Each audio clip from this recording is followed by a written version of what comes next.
Pascual Movit, la única leche enriquecida en calcio, con zinc, magnesio y manganeso para cuidar de tus huesos, músculos y articulaciones. Mucho más que una leche calcio.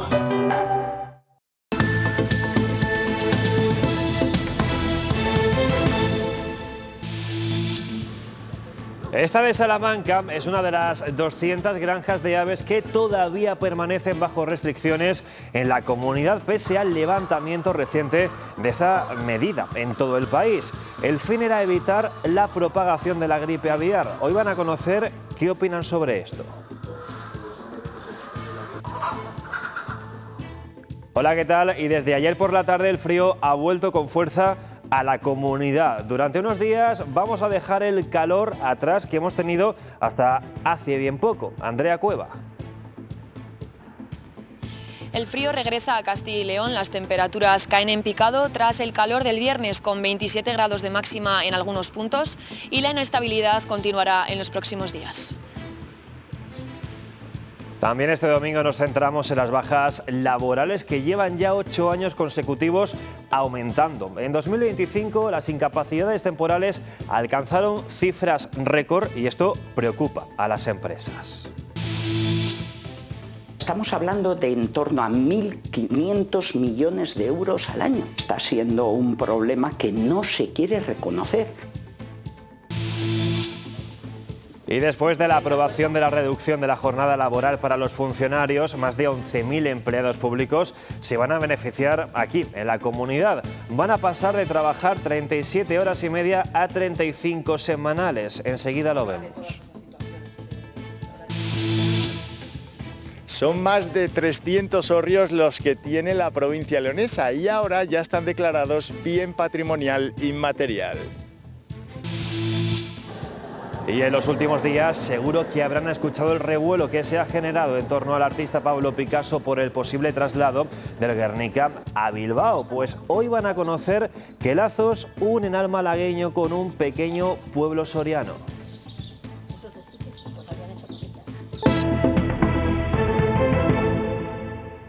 Arrancamos ya. En el año 2025 las incapacidades temporales alcanzaron cifras récord. Fíjense, en Castilla y León se registraron más de 314.000 bajas por contingencias comunes. Es un 47% más que hace ya 8 años. Los empresarios advierten de que el absentismo se trata ya de un problema estructural que no se quiere reconocer y que puede llegar a suponer un coste millonario para el tejido productivo. En 2025 se registraron en Castilla y León más de 314.000 bajas por contingencias comunes, una cifra que preocupa al tejido empresarial. Es uno de los problemas más importantes que tenemos todas las empresas, los trabajadores y la sociedad. En 8 años el incremento ha sido del 47%. Dicen que se trata de un desafío estructural. Es un problema que ya está en nuestro ADN y que tenemos que luchar contra él. De media, la duración de las bajas superó en nuestra comunidad los 57 días, casi 2 meses en los que las empresas tienen que reorganizarse, algo especialmente complicado para las pymes. Siempre son más vulnerables. Cuando hay 2 trabajadores y uno no va a trabajar, normalmente con lo que cuesta hacer el relevo de los trabajadores, supone que uno va a tener que hacer prácticamente el trabajo de 2. Cuando el número de trabajadores es mayor, lógicamente hay más posibilidades. A los problemas organizativos se le suma el impacto en la productividad y competitividad, que se acaba traduciendo en un coste económico. Estamos hablando de en torno a 1.500 millones de euros al año. Una auténtica barbaridad. Desde la patronal reclaman medidas urgentes. Está siendo un problema que no se quiere reconocer. Sentaos, gobierno, sindicatos representando a los trabajadores y empresarios, tenemos que buscarle una solución. Porque si no se actúa, advierten, el absentismo será un lastre para la economía de Castilla y León. En febrero se registraron más de 19.500 solicitudes de prestación por desempleo, la mayoría de ellas contributivas. En total, más de 58.000 ciudadanos de la comunidad recibieron prestaciones por desempleo durante ese mes. Y mientras tanto, crece el pluriempleo. En septiembre, según los últimos datos de la Seguridad Social, más de 1 millón de personas en España tuvo al menos 2 trabajos. Bueno, Bueno, Castilla y León cerró el primer trimestre de este año con algo más de 181.000 trabajadores autónomos. Es una cifra ligeramente inferior a la del anterior trimestre, y es que los emprendedores siguen manifestando dificultades para mantener abiertos sus negocios. Aún así, hay quien se anima a emprender. Van a conocer ahora el siguiente caso en Soria. Él es José Antonio. Tras toda una vida detrás de una barra, a sus 28 años ha decidido emprender y abrir su propia cafetería. He trabajado desde los 18 añitos en el mundo de la hostelería y es un mundo que me ha gustado siempre mucho. El trato sobre todo con el cliente y el agradar sobre todo con el trato a la clientela que viene. Apenas lleva un mes como autónomo y ya conoce lo que es el dolor de cabeza del emprendedor que supone la burocracia. Aparte que en la educación nunca te enseñan qué es lo que tienes que hacer y qué papeles tienes que hacer, el tema de licencia sobre todo, o el pedir ciertos trámites que igual tardan más tiempo del que yo espero, y es lo que me come un poco la cabeza el tener que estar pendiente. Las ayudas son un pilar fundamental para perfiles similares al de José, pero no siempre es fácil encontrar ese apoyo. Tampoco es que esté muy publicitado, al final te tienes que buscar un poco tú las habichuelas, el ir a preguntar pues eso a Cámara o al Ayuntamiento, Junta, y claro, tienes que buscarte tú la información. Sí que es verdad que luego durante el año se abren muchas ayudas. A pesar de ello, las ventajas de tener un negocio decantan la balanza. Te levantas más motivado y con muchas ganas cuando el proyecto es tuyo y cuando la idea es tuya, a que ayudar a la idea de otro o al proyecto de otra persona. Y que encima, si funciona, te vas todos los días a dormir con una satisfacción enorme. Una apuesta por lo propio y con la ilusión de un nuevo comienzo. Y el pasado 27 de marzo el Gobierno aprobó la reducción de la jornada laboral para los funcionarios. Van a pasar de trabajar 37 horas y media a 35 semanales, una media que va a beneficiar a más de 11.000 empleados públicos aquí en Castilla y León, aunque eso sí, aún queda por presentar la resolución donde se establezcan los turnos de trabajo y nuevos horarios. Desde los sindicatos insisten, no se trata solo de trabajar menos horas, sino de redistribuir el tiempo de forma eficiente para mantener los servicios. No va a afectar en la atención al ciudadano, entonces lo que sí va a afectar son las otras horas que hacemos fuera de la jornada de atención al ciudadano. Es posible que se necesite más personal, pero antes de tratar de pensar si necesitamos más personal, lo que deberíamos es cubrir todas las vacantes que hay en la comunidad autónoma. Tras el acuerdo el pasado 27 de marzo, el Ministerio para la Transformación Digital y de la Función Pública tiene aún unos días para aterrizar los detalles en una resolución que sirva como marco para todos los funcionarios de la Administración General del Estado. En la que se establezca cómo quedarán todos los tramos de trabajo y las adaptaciones que hay que hacer en todos los centros de trabajo. Sin embargo, la aplicación no será automática, ya que hay colectivos con necesidades concretas. Por ejemplo, instituciones penitenciarias. Habrá que establecer, si siguen haciendo los mismos turnos, pues compensación en días. Eso en el acuerdo se establece que se negociará en la mesa de negociación. Y otros a los que la reducción no les afecta. Policía Nacional y Guardia Civil queda excluido. Vamos a hacer 36 horas de jornada laboral más que cualquier otro funcionario del Estado. Por eso se sentarán en una mesa de negociación con la Secretaría de Estado de Seguridad para, entre otras cosas, pedir que se les incluya en esta reducción a 35 horas semanales. Y ojo a esto porque hace ya 10 días que se levantó el confinamiento de las granjas de aves, pero aquí en la comunidad todavía hay más de 200 que permanecen bajo restricciones. La gripe aviar sigue marcando el día a día del sector avícola en Castilla y León. En explotaciones como esta en Santibáñez de Béjar, las gallinas llevan meses encerradas como medida preventiva para evitar contagios y unas restricciones vigentes desde el 11 de noviembre de 2025. Aunque en los últimos días la gran mayoría de explotaciones del territorio nacional han dejado de tener estas limitaciones, aún permanecen activas en aquellas incluidas en el anexo del BOE, especialmente en zonas de especial riesgo como los entornos cercanos a humedales. De hecho, hasta esta misma semana, cerca de medio centenar de explotaciones en provincias como Palencia, Burgos, Zamora y Salamanca continuaban cerradas administrativamente. Eso sí, el sector confía en que en los próximos días se levanten definitivamente estas restricciones. En Santibáñez de Béjar, en Salamanca, la gripe aviar ha condicionado durante meses el trabajo en explotaciones avícolas como esta, donde las gallinas han tenido que permanecer encerradas. Entre ese mes y medio de adaptación ya nos llegó la primera comunicación de la Junta de Castilla y León que no podíamos sacarlas. Una medida preventiva que busca evitar el contacto con aves silvestres y reducir el riesgo de contagio. En los últimos días muchas explotaciones han ido recuperando la normalidad, pero no todas lo han hecho al mismo tiempo. Estoy segura que la persona que ha pensado que tienen que seguir confinadas nunca jamás ha pisado una explotación. Las que están en zonas cercanas a humedales han tenido que esperar más por su mayor riesgo.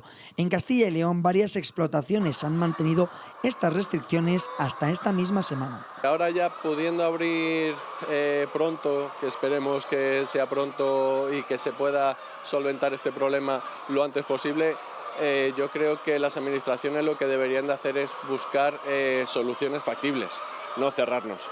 Ahora todas ellas confían en poder recuperar la normalidad en los próximos días. Según los expertos, el problema de la gripe aviar ha sido el más grave que ha vivido la avicultura de Castilla y León en toda su historia. Más del 20% de las gallinas de puesta de Castilla y León hubo que sacrificarlas. Desaparecieron 2 millones de huevos diarios del mercado. De las 550 granjas avícolas de la región, fueron 15 las afectadas, pero las restricciones han sido de obligado cumplimiento para todas, lo que ha generado importantes pérdidas en el sector. Son muchos meses, lo que tiene que estar parados, las ayudas que hay actualmente no aportan todo lo que estaba en la actividad de la granja, son granjas que todavía no han recuperado la plena producción. Para las granjas de la exportación estamos hablando de cerca de 6 millones de euros las pérdidas. Un problema que está lejos de ser algo puntual. En Europa está ocurriendo día sí, día también, y esto en España nos tenemos que acostumbrar a que este riesgo lo vamos a tener que soportar durante los próximos años. Según el Ministerio de Agricultura, esta próxima semana serán levantadas las últimas restricciones en todo el territorio nacional, pero desde el sector creen que hasta el final del verano no se podrá recuperar el 100% de la actividad. Los incendios del pasado verano dejan un mensaje claro. La limpieza de las superficies forestales es fundamental para evitar el avance del fuego. En este sentido, el ganado extensivo es un gran aliado. El hecho de meter ovejas, cabras, ¿vale? Todo este ganado por el monte va a limpiar el sotobosque de una manera mucho mejor de la que podría hacer una cuadrilla forestal. Tienen el superpoder de convertir la fibra, que para nosotros es con lo que se hacen los pellets, en energía interna, en calorías. Hacen que lo que de otra manera sería polvorín para los incendios veraniegos, ellas lo traducen en energía. Ayuda a regenerar esta naturaleza, ayuda a conservarla, ayuda a mejorarla. Ganaderos y expertos forestales se unen para exigir un mayor apoyo al sector, para que no se pierda. Estamos por encima de las horas de la jornada laboral. Añadimos la burocracia, que también es un porcentaje excesivamente alto de la jornada laboral, pues se hace una bola de nieve que al final te arrastra. En el marco de la Feria de Anche, que cada año en Palencia ensalza la raza ovina churra, han presentado además una guía que facilitaría los pasos para los nuevos pastores y ganaderos. Como para las que ya la tienen, saber pues si están incumpliendo alguna de la normativa, si tienen los seguros adecuados. Una labor tan vital que no se debería perder nunca en nuestros campos. Y vamos ahora hasta la provincia de Ávila, porque allí 2 venezolanos han vuelto a dar vida al Bar del Pueblo, ese lugar que se convierte en epicentro indispensable de la sociedad rural. La Junta ha destinado en los 2 últimos años más de 5 millones para que estos bares no desaparezcan. Bar. No hablamos de videoarbitraje, sino que nos referimos a aquel lugar caracterizado por tener una barra o mostrador donde se atiende al público. Pero es que en nuestros pueblos, tan dispersos por la comunidad, nos encontramos miles de ejemplos paseando. Son lugar de encuentro, sinónimo de vida. Sara y Michael son 2 venezolanos que han llegado a Blasco Millán en Ávila para quedarse. Regentan el bar de este pueblo. Han tenido que aprender la destreza para tirar una buena caña de cerveza o cortos, o conocer aquellas recetas que pasan de generación en generación para poder hacer una buena tortilla de patata. Hemos aprendido a cómo prepararla, a cómo les gusta, y bueno, prestar un mejor servicio. Y aunque hay pocos niños en el pueblo, son buenos anfitriones. Tenemos cumpleaños infantiles, como puedes ver, pero también hay reservaciones para comidas, para cenas, entre amigos. Hay proyecciones también de películas. Hay un grupo de señoras, que son las señoras del pueblo, que son, ellas se dicen las jubiladas, que les gusta ver películas, compartir, y nosotros, bueno, también le ofrecemos ese espacio para que ellas puedan disfrutar de una película. Porque no se olviden, no solo es el bar, es lugar de encuentro, estar acompañado y, ¿por qué no?, evitar esa soledad no deseada. Y el tiempo en Castilla y León ha dado un giro radical. Desde el viernes las temperaturas han caído en picado, volviendo a traer el frío, Andrea, a todo el territorio. Hoy domingo las temperaturas en Castilla y León han dado un giro radical. Tras el ambiente casi veraniego del pasado viernes, con temperaturas máximas que llegaron hasta los 27 grados en muchos puntos, el termómetro hoy se ha desplomado hasta casi la mitad. El frío intenso ha amanecido con temperaturas de entre 2 y 6 grados como mínima y se llegarán hasta los 15 grados en varios puntos de la comunidad. Esto demuestra que el calor todavía se va a hacer esperar.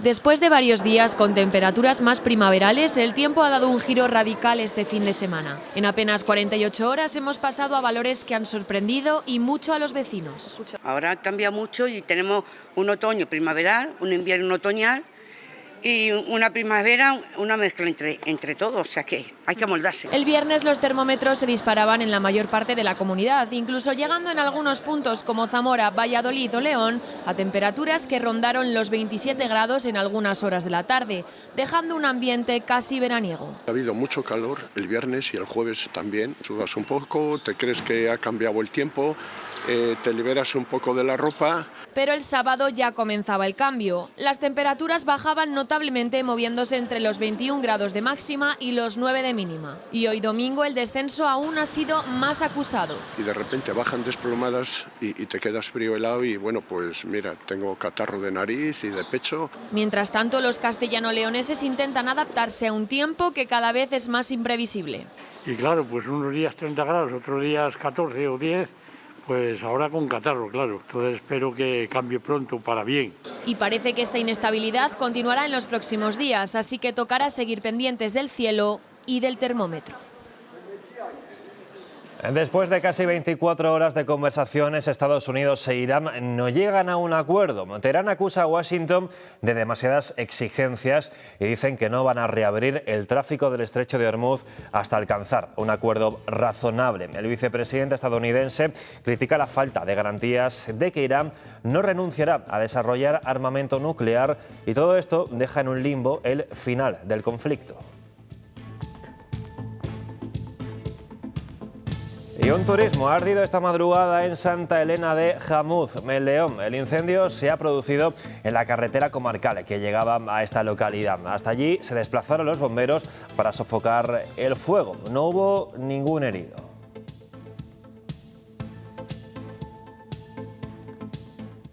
Y un motorista fallecía anoche en Palencia. Ocurría en una de las vías principales de la ciudad. Un hombre de unos 40 años perdía anoche la vida en esta avenida de la capital palentina, La Castilla, que transcurre de forma paralela al río Carrión. Al parecer chocaba contra un bordillo de esta acera cuando circulaba con su motocicleta, caía en la acera inconsciente, nada se pudo hacer por salvar su vida.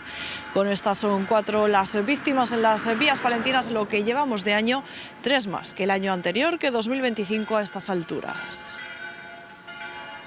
También en Palencia la policía ha desarticulado una célula dedicada al hurto de mantas de joyas que actuaba por todo el país. Distraían a los dependientes y, así como ven, ocultaban el botín entre ropa y bolsos. Después abandonaban el establecimiento con total tranquilidad. El botín asciende a más de 500.000 euros.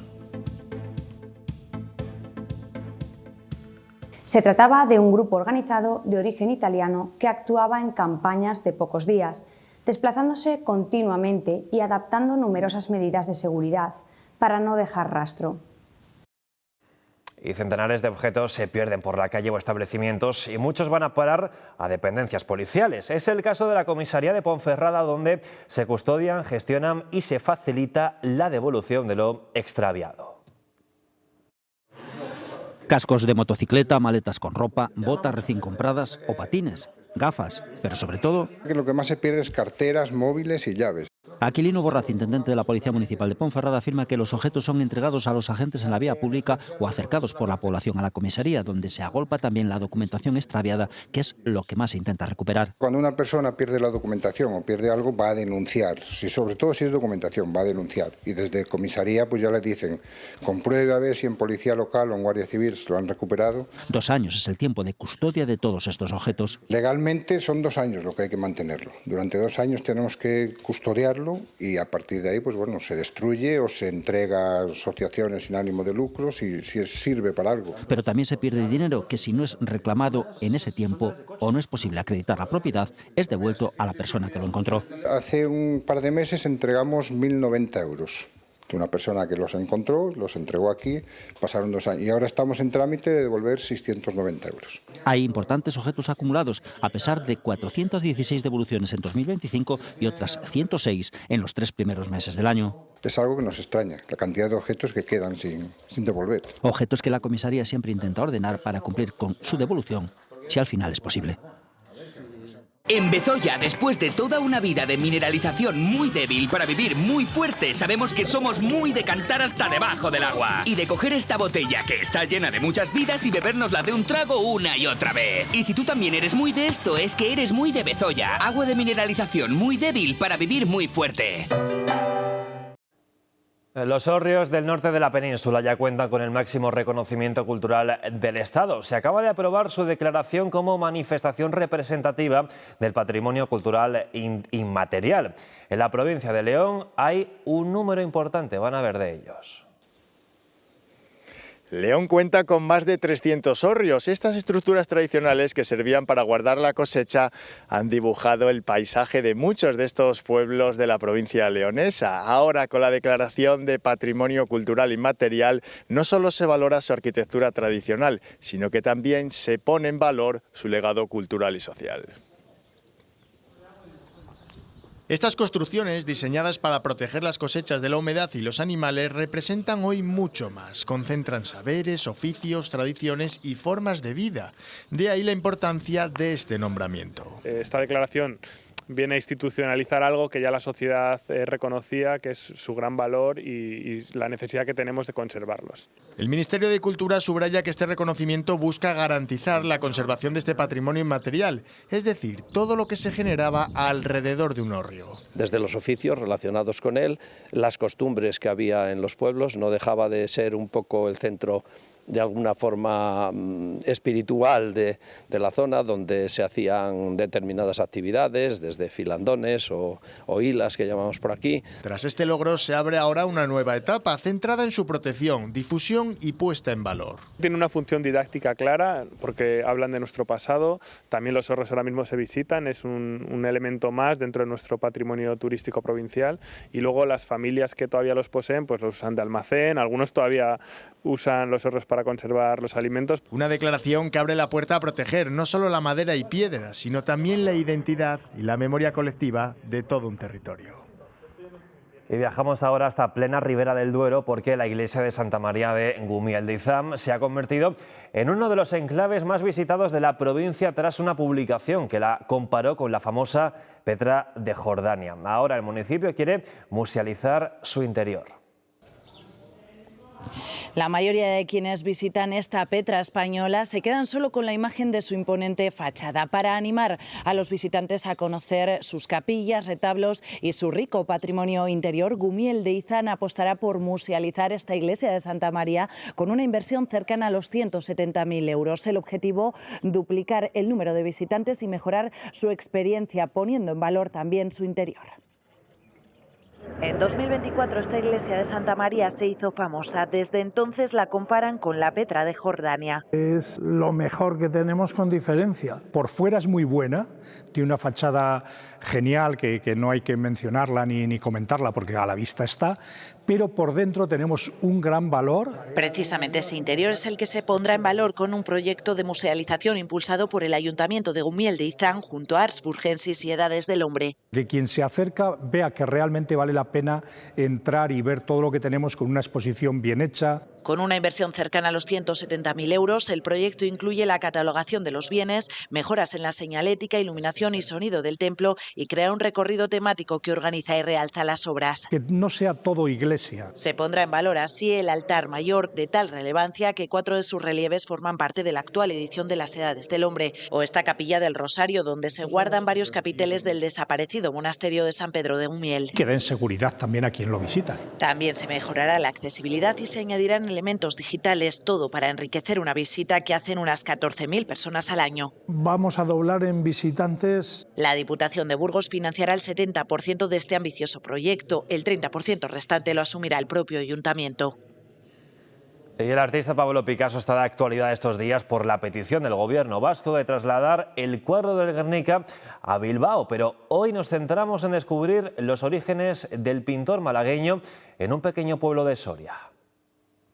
Esta es la partida de nacimiento de José Blasco Gil, bisabuelo de nada menos que Pablo Ruiz Picasso. Y es que el afamado artista tiene raíces en la provincia de Soria, concretamente en Arguijo, perteneciente al municipio de La Póveda. Su bisabuelo, José Blasco, era descendiente de aquí, de Arguijo. Era hijo de Gaspar y era hijo también de Josefa Gil, que descendían respectivamente de Arguijo y de La Póveda, para que veamos toda esa vinculación. Fueron unos estudiantes del Colegio Las Pedrizas los que descubrieron los orígenes sorianos de Picasso, investigando sobre el pintor para un trabajo escolar. Una vez que los chavales, que esos jóvenes nuestros, hacen el descubrimiento, pues desde luego también desde el ayuntamiento nos ponemos manos a la obra. Y lo que estamos ahora es trabajando en ver cuál podía ser la vivienda de todas esas familias de aquellos años. Hay que recordar que José Blasco nació en Arguijo en 1767. Ha llovido un poquito, podremos encontrar un poquito más de lo que es y de dónde vivieron esos antecesores de Pablo Ruiz Picasso. Una marquesina de autobús a la entrada de la localidad recuerda la obra de Picasso para que todo el que pase por la Nacional 111 conozca la vinculación de este pequeño pueblo con el artista universal.